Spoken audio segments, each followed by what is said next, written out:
Kita nak kepak, tak nak apa he. Kepak. Okey, terima kasih. Kita nak pergi mana? Makan nasi lemak. Release tension. Release tension. Ke kita nak meraihkan apa sebulan kita berniaga. Ya. Hari ni cukup sebulan kita berniaga. So kita nak meraihkan. Abah nak cari nasi lemak. Kita kat mana ni? Kampung Baru kan? Nak cari nasi lemak Wanjo. Craving makan nasi lemak Wanjo katanya. Tak padahalnya kita berniaga nasi lemak. Tapi nak cari nasi lemak orang lain. Jom, kita dah sampai dekat Kampung Baru ni. Kita orang dah parking dan nak pergi jalan-jalan. Nak pergi jalan lah ni menuju ke nasi lemak Wanjo. Jom kita pergi. Yeah. Tak reti penat ke kita ni bang? Tak penat? Meraihkan 1 bulan perniagaan. Esok kita cuti hari Senin. So kita nak pergi makan-makan. Amboi konyang ya abah. Betul cari lagi nasi lemak tu. Oh, jom. Satu hari apa 100 kereta? Apa dia? Satu hari 100 kereta.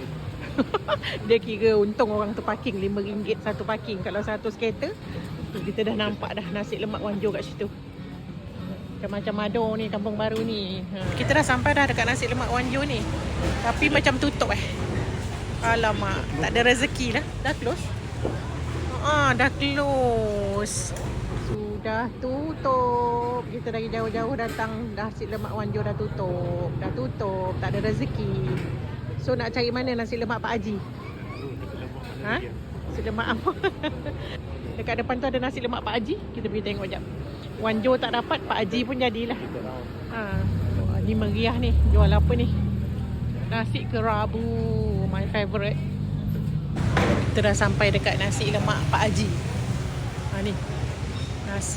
Nasi lemak Pak Haji ni Kita tengok apa yang ada. Sotong ada kan? Abah mesti nak sotong kan? Dia mesti nak sotong. Satu makan. Sotong, lauk. Sotong buat 2 lah. Sotong dengan apa tu? Sotong dengan apa? Ayam goreng kepak ada? Kepak ada? Buatlah satu kepak. Kita nak kepak. Tak nak apa he. Dia pun kepak. Okey, terima kasih.